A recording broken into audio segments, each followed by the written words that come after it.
పేతురు వెళ్ళేది కాక ఇంకా నలుగురిని తీసుకొని వెళ్ళాడు. పేతురు వెళ్ళేదాకా ఇంకా నలుగురిని తీసుకువెళ్ళాడు. ఆ రీతిగా తీసుకువెళ్ళి వాళ్ళందరూ కూడా చేపలు పట్టేటట్టు చేస్తున్నాడు. పిల్లలారా, మీ వద్ద తినటానికి ఏమైనా ఉందా? రాత్రి అంతా బట్టమయ్యా, ఒక చేప కూడా దొరకలేదు. మీ కుడి పక్కన వాళ్ళు వేయండి, మీకు చేపలు పడతాయి. విస్తారమైన చేపలు పడ్డాయి. అప్పుడు పేతురు అంటున్నాడు, ఆయన ప్రభు సుమి ఎప్పుడు? విస్తారమైన చేపలు పడ్డప్పుడు. ప్రియదేవుని బిడ్డలారా, పేతురుని పిలిచింది, ఆ వలలు విడిచిపెట్టి నన్ను వెంబడించండి, మిమ్మల్ని మనుషులు పట్టే జాలరుగా చేస్తాను అని ప్రభు పిలుపుకు లోబడి వచ్చిన ఈ పేతురు మరలా వలలు పట్టుకుని వెళుతున్నారు. దేవుడు నిన్ను పిలిచిన పిలుపుని విడిచిపెట్టి నువ్వు ఎక్కడికి పారిపోతున్నావు? ఎక్కడికి పారిపోతావు? నువ్వు ఎక్కడికి పారిపోయినా దావీదు అంటున్నాడు, అయ్యా నీ సన్నిధిని విడిచి నేను ఎక్కడికి పారిపోగలను? కొండ ఎక్కి పోదాం అనుకున్నానా? అక్కడ విన్నాను. గుట్టల్లో ఉందాం అనుకున్నానా? అక్కడున్నాను. అక్కడున్నావు. చెట్టు ఎక్కుదాం అనుకున్నామా? చెట్టు మీద ఉన్నావు. ఎక్కడ కనిపించినా కానీ నీకు మరుగైన స్థలం ఏది లేకపోయినే నిన్ను విడిచి నేను ఎక్కడికి పారిపోదును? ప్రియదేవుని బిడ్డలారా, దేవుని విడిచి నువ్వు ఎక్కడికి పారిపోలేవు. నువ్వు అనుకుంటున్నావు నన్నెవరూ చూడట్లేదు కాబట్టి నేను ఇష్టం వచ్చినట్టుగా నేను జీవించవచ్చని. ప్రభువు నేను చూస్తున్నాడు, నీ ప్రతి క్రియను కూడా చూస్తున్నాడు. యాకోబుని చూచాడు, పేతురుని చూచాడు, పేతురు యొక్క జీవితాన్ని చూశాడు. అంత మాత్రమే కాదు, అనేకమైన ప్రవక్తల యొక్క జీవితాలన్నీ కూడా చూచాడు. నిన్ను నన్ను చూస్తూ ఉన్నాడు. ఆ ప్రభు పేరు చూచుచున్న దేవుడు. హల్లెలూయా.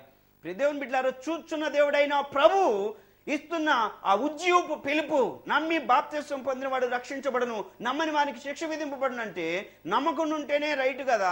నమ్మితే ఇవన్నీ కూడా మానుకోవాలి, లోకంలో ఉన్న అలవాట్లన్నీ కూడా మానుకోవాలి, లోకంలో ఉన్న ఆశలన్నీ కూడా వదులుకోవాలి అని నువ్వు ప్రభువుని దూరం చేసుకుంటున్నావు. కాలం సంపూర్ణమైనది, దేవుని రాజ్యం సమీపించినది కనుక ఆయన రాజ్యానికి ఆయుధపడాలి. ఆయన రాజ్యంలో మనం ఉజ్జీవింపబడాలి. నిర్జీవ స్థితిలో నుండి ఉజ్జీవంలోకి రావాలి అంటే మొదట నువ్వు తెలుసుకోవాల్సిన విషయము, ప్రభువును నీ యొక్క ఆత్మీయ స్థితి నుండి ఎంతకాలం దూరంగా ఉంచావు? ప్రార్థనను నీ యొక్క జీవితం నుండి ఎంతకాలం దూరంగా ఉంచావు?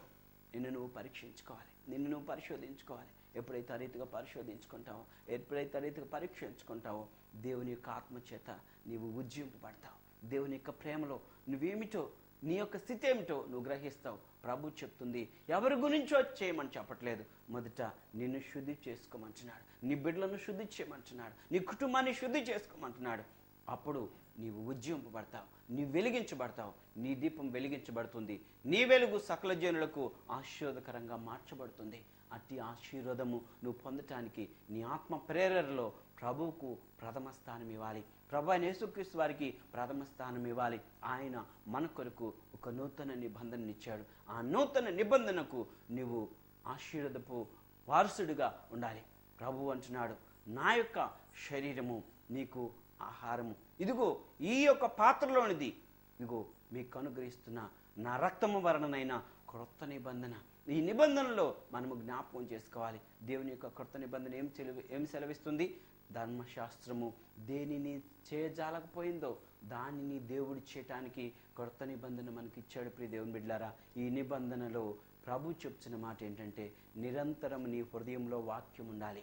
నీ హృదయంలో వాక్యం రాయటానికి ప్రభు వచ్చాడు. ప్రభు అయిన యేసుక్రీస్తు వారు ధర్మశాస్త్రంలో పుస్తకాల్లో పెట్టుకొని చదవడానికి కాదు, ఇప్పుడు నీ హృదయ అంతరంగంలో ఆ యొక్క వాక్యము రాయబడి ఉండాలి. నువ్వు అడుగడుగున నువ్వు వేసే ప్రతి అడుగు, నువ్వు తీసే ప్రతి క్షణం కూడా నీకు కనబడవలసింది దేవుని యొక్క వాక్యం. నీ హృదయంలో వాక్యంతో నింపబడాలి. ప్రభు అంటున్నాడు, నా కుమారుడా, నీ హృదయం నాకేమో అది ఘోరమైన వ్యాధి కలిగింది, దానిలో ఉన్న భయంకరమైనవన్నీ కూడా నేను తీసివేస్తాను, నీలో ఉజ్జీవం కలుగజేస్తాను, నీలో ఆత్మీయ నింపుదల ఇస్తాను, నీలో ఆశీర్వాదం ఇస్తాను, నీలో ఉజ్జీవం ఇస్తాను. ఎందుకంటే అది పాడైంది, చాలా చాలా పాడుగలిగింది. ఆ యొక్క హృదయంలో నుండి దురాలోచనలు, వ్యభిచారము, మత్సరము, క్రోధము, ఇంకా అసూయ, దేవదోషణ, అహంభావము, అవివేకము, ఇవన్నీ కూడా హృదయంలో నుండి వస్తాయి. కాబట్టి వీటన్నిటిని నేను తీసివేస్తా. వీటన్నిటిని తీసివేసి ఆ రాతి గుండె లాంటి ఆ గుండెని తీసివేసి నీకు మాంసపు గుండెని ఇస్తానని ప్రభు చెప్పాడు. నీకున్నది మాంసపు గుండె, రాతి గుండె. ప్రియ దేవుని బిడ్డలారా, నువ్వు కరుడుగట్టిన జీవితం వలె, కరుడుగట్టిన విశ్వాసి వలె, కరుడుగట్టిన ప్రవక్తల వలె నువ్వేదో నీ యొక్క గొప్పతనాన్ని ప్రదర్శించుకుంటూ లోకంలో శాపంలో శాపగ్రస్తుల వలె జీవించకుండా నీ కుటుంబానికి ఉజ్జీవం రావాలని ప్రభు కోరుకుంటున్నాడు. ఎందుకంటే నీ కుటుంబానికి ప్రభు యజమానుడిగా ఉండాలని కోరుకుంటున్నాడు. నీ కుటుంబం ఆశీర్వాదకరంగా ఉండాలని కోరుకుంటున్నాడు.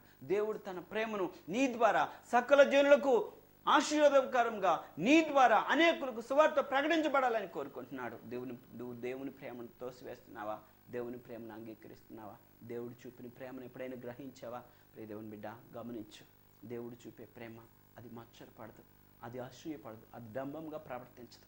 దానికున్న ప్రతి ఆశీర్వాదాన్ని నీకు ఇవ్వడానికి, దేవుని ప్రేమకున్న ప్రతి ఆశీర్వాదాన్ని నీకు సమృద్ధిగా కుమ్మరించడానికి ఆయన చేతులు చాపుచున్నాడు. నా కుమారుడా, నా ఎద్దుకురా, నా కుమారుడా, ఇదిగో నేను తలుపునొద్ద నిల్చొని తడుచున్నా. నా స్వరం వింటే నువ్వు నాతో, నా స్వరం విని నువ్వు తలుపు తీస్తే నీతో నేను కలిసి భోజనం చేయవచ్చు. కాబట్టి కుమారుడా, నా స్వరం వింటావా? నీ హృదయం నాకు ఇస్తావా? నీ హృదయం తలుపు తీస్తావా? నీ ఆత్మీయ జీవితాన్ని నేను బలపరుస్తాను. నీ ఆత్మీయ జీవితము ఉద్యమంలో లేదు, నీ జీవస్థితిలో ఉంది. కాబట్టి నీ జీవితం ఏమైపోతుందో, నువ్వేమైపోతావు, నీ బిడ్డలు ఏమైపోతారో, నీ భార్య ఏమైపోతుందో, నీ భర్త ఏమైపోతుందో, నీ పాడైన జీవితం ద్వారా నీ కుటుంబాన్ని నీ క్షణమైన కేవలం ఒక్క క్షణమాత్రమైన ఆశలతో, కోరికలతో నీ కుటుంబాన్ని నువ్వు పతనం చేసుకుంటున్నావు. నీ ఉద్యమంలో, నీ నిర్జీవంలోకి వెళ్తే యాకోబు ఎంతో ఆసక్తి కలిగి దేవుని దీవెనలు పొందాలని, దేవుని ఆశీర్వాదం పొందాలని ఎంతో ఆతురపడ్డాడు. కానీ 40 సంవత్సరాలు పట్టింది ప్రియ దేవుని బిడ్డలారా దేవుని ఆశీర్వాదం పొందటానికి, ఆ జ్యేష్ఠత్వాన్ని పొందటానికి, దేవుడిచ్చే పరిపూర్ణమైన దీవెనలు పొందటానికి యాకోబు జీవితంలో 40 సంవత్సరాలు పట్టింది. నా జీవితంలో అలా పట్టకూడదని ప్రభువైన యేసుక్రీస్తు వారి స్వయంగా భూలోకానికి వచ్చి ఆయన పరిశుద్ధమైన రక్తాన్ని ఆ యొక్క కల్వరిలో కార్చి, ఆయన చూరబొట్టు వరకు కార్చి మన కొరకు ప్రాణం పెట్టాడు. ఆ పరిశుద్ధుని యొక్క ప్రాణము మనము ఏ రీతిగా గ్రహించి మన జీవితాన్ని మార్చుకుంటామో అప్పుడు ప్రభు మన యొక్క జీవితంలో మేలు చేస్తాడు. నీలో ఉద్యోగం కావాలని కోరుకుంటున్నావా? ప్రార్థన చేద్దాం. నీలో ఉద్యోగం కావాలని కోరుకుంటే ప్రార్థన చేద్దాం. కళ్ళు మూసుకోండి. నీలో ఉద్యోగం కావాలన్నప్పుడు ప్రార్థన చేద్దాం. నీలో ఉద్యోగం కావాలంటే నువ్వు ప్రభుని అడుగు. ఈ క్షణంలో ఒక ప్రశ్న ప్రియ దేవుని బిడ్డలా కళ్ళు మూసుకోండి. ఈ క్షణం ఒక్క నిమిషం కళ్ళు మూయండి, ప్రార్థన చేయండి. ప్రభువా, నా యొక్క కుటుంబంలో కేవలము ఉద్యమం లేక నిర్జీవమైన స్థితిలో ఉన్నా, కేవలం ప్రార్థన లేని కుటుంబముగా, కేవలం లోకాశ, శరీరాశ, నేత్రాశ, జీవపటంబంతో మేము బ్రతుకుతూ ఉన్నాం. మా కుటుంబం పతనం అయిపోయింది. నా భర్త యొక్క జీవితం ఏమైపోయిందో తెలియదు, నా భార్య యొక్క జీవితం ఏమైపోయిందో తెలియదు, నా కుమార్తెలు ఎక్కడున్నారో నాకు తెలియదు, నా కుమారులు ఎక్కడున్నారో నాకు తెలియదు. ఇట్టి స్థితిలో నేను నాన్న ప్రభా, నాలో ఉద్యమం దయచే, నా కుటుంబానికి ఉద్యమం దయచే, నా కుటుంబాన్ని ఐక్యపరచు అని ప్రార్థన చేయి. ప్రభువు నీకు కలిగిన శ్రమను, నీకు కలిగిన శోధనను అంత కూడా తప్పించడానికి దేవుడు శక్తిమంతుడు, దేవుడు కృపగలవాడు, దేవుడు ప్రేమమయుడు. కనుక ఆయన నన్ను విడిచిపెట్టే దేవుడు కాదండి. ఆయన రొట్టెని అడిగితే రాత్రినిచ్చే దేవుడు కాదు, గుడ్డుని అడిగితే పామునిచ్చే దేవుడు కాదు. కనుక ప్రియ దేవుని బిడ్డలారా, ప్రభువులో ప్రార్థన చేయండి, ప్రభువులో ఉజ్జింపబడండి. ఇప్పటికైనా ఉద్యమం నీ స్థితిని, నీ యొక్క పరిస్థితిని ఒక్కసారి పరీక్షించు. నీ కుటుంబానికి ఆశీర్వాదం వస్తుంది, నీ కుటుంబానికి ఆత్మీయ నిపుదల వస్తుంది. ప్రభు కోసం నీ యొక్క జీవితాన్ని సమర్పించుకో. ప్రభు కోసం నువ్వు ప్రయాసపడవలసిన పని లేదు. కేవలం ప్రభువా, నా యొక్క ఈ దోషం నుండి నాకు ఇక పరిహారం లేదా, ఈ యొక్క శాపగ్రస్తమైన జీవితం నుండి నాకు ఉద్యమం లేదా అని ప్రభుని అడుగు. ప్రభు కార్యం చేస్తాడు. ప్రభు ఎప్పుడైతే కార్యం చేస్తాడో అప్పుడు నీ జీవితంలో ఉద్యమం కలుగుతుంది. ప్రార్థన చేద్దాం.